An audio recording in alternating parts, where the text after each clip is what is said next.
Okay, so you need to make sure that you have completely labeled your periodic table with the valence electrons for each of the families and the oxidation number for each of the families, as we're going to need that again later. Alright, so let's go back right now and talk about, okay,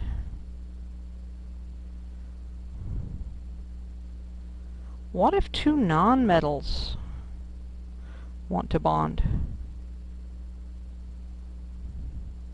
Okay, there's a lot of compounds that are made out of just nonmetals.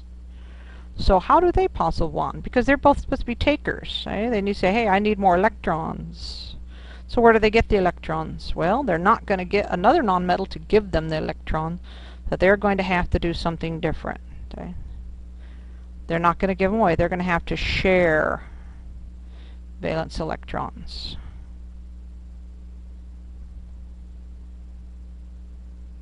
They're going to have to share with each other. Okay, well, how many are they going to share? They're going to share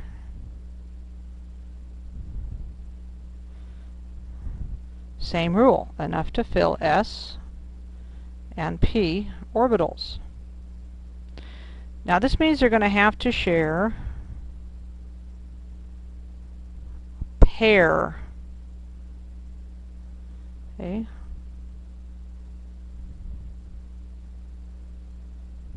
They're going to have to go in on this 50-50.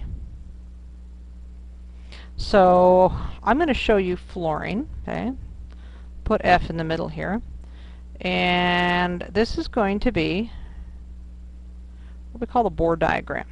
I'm going to put a circle for each of the energy levels, just like when we draw Bohr's model. The only thing is different is I'm going to fill it up with the electrons in the level. Okay, so this is level 1, which is the 1s level, and there's the 2 valence electrons. Okay, and then there are, that's the 2s2, okay, and fluorine is 2s2, 2p5. So that's 1, 2, 3, 4, 5. Okay. Now if the fluorine atom runs into another fluorine atom, it's going to look just like it.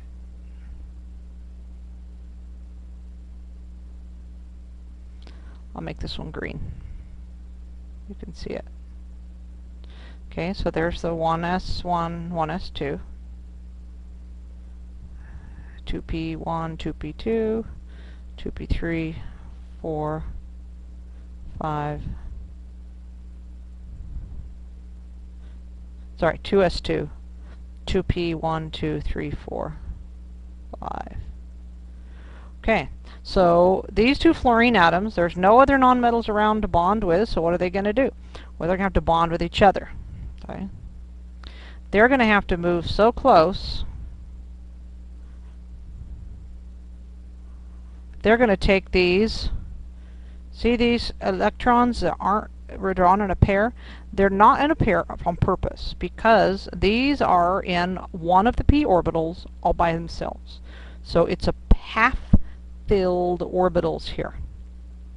They're going to overlap those half-filled orbitals. Remember, orbitals aren't really anything other than just a region of space that's kind of arbitrarily determined. So we can just overlap empty space with empty space really, really easy. Okay? But it's kind of special empty space, if you will. Now when we do that, those two orbitals are now going to feel like they are filled up.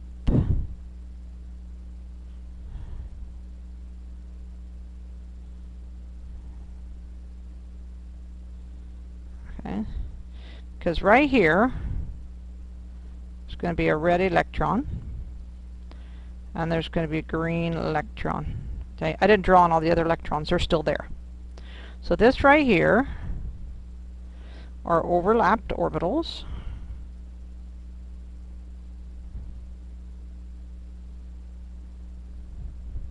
Okay, what we have in there with a shared pair.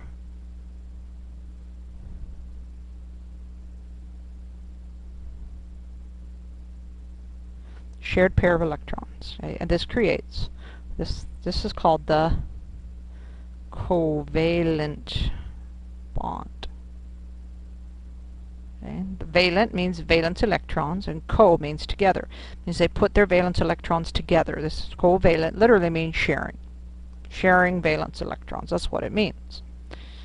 Okay.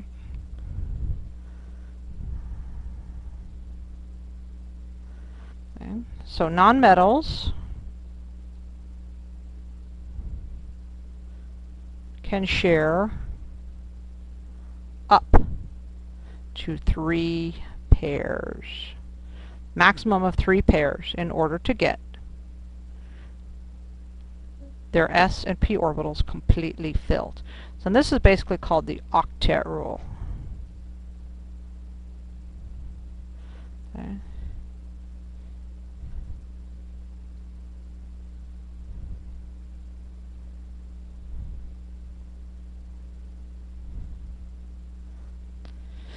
The octet rule, the word octet means 8. And that means that atoms are going to take, give, or share enough electrons to give 8 valence electrons. Okay, the one exceptions, there are a few exceptions to those. Those are atoms with very, very few electrons, like hydrogen. There's no way hydrogen can take, give, or share enough to have 8. That's just going to be, it's way too much work. They require way too much energy. So hydrogen wants to look like helium. Helium has 2 valence electrons. So hydrogen will either give one away and have none, since hydrogen is an odd element, or it'll take an extra electron so that it has the same configuration as helium. And that's what we call the octet rule, 8. So atoms will take, give, or share enough electrons to have 8 valence electrons. Okay, the last thing that we're going to go over in here is we're going to look at the properties of ionic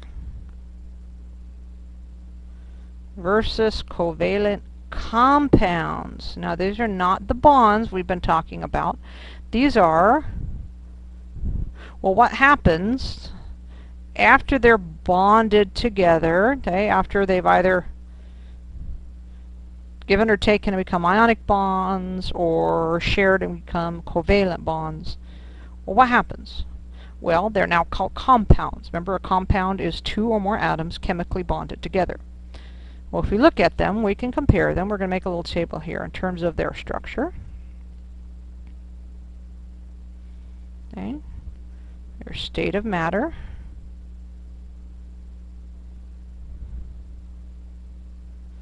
Okay. Their melting points. Okay. The temperature at which they go from solid to liquid. Okay. Their solubility. Solubility is how well they dissolve, usually in water. Okay. And also how they conduct electricity.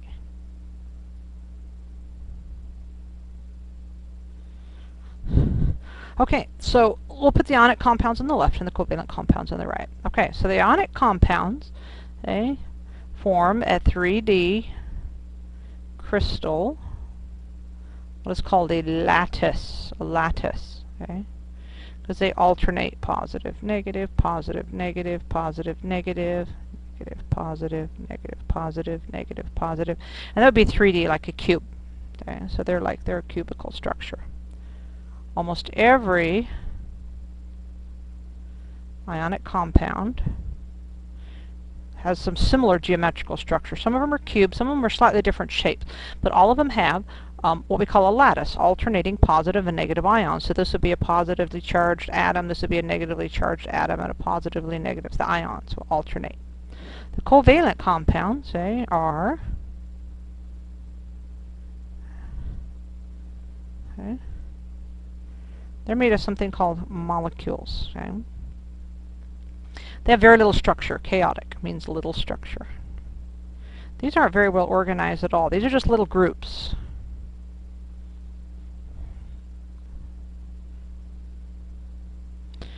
And so this is kind of like when you go in a classroom and everyone sits neatly in rows, and very organized.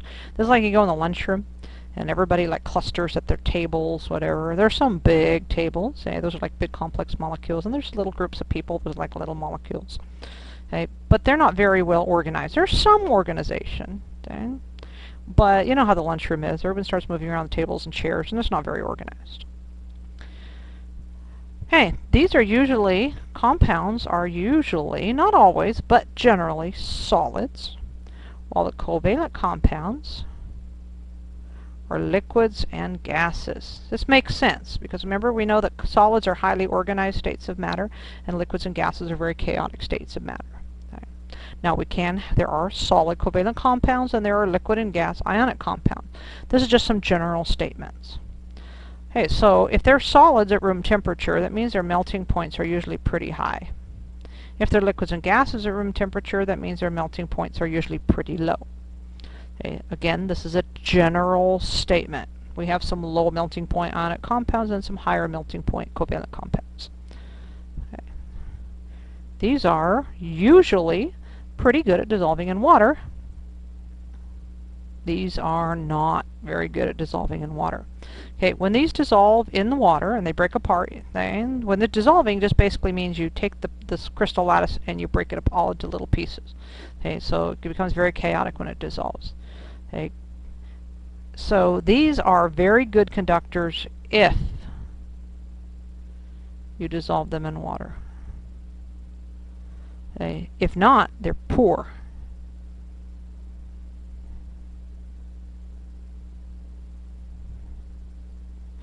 Okay, and these are just poor, period. Okay, whether they're dissolved or not doesn't seem to matter. They're just not very good conductors of electricity. Alright, so that ends our lecture on ionic versus covalent compounds.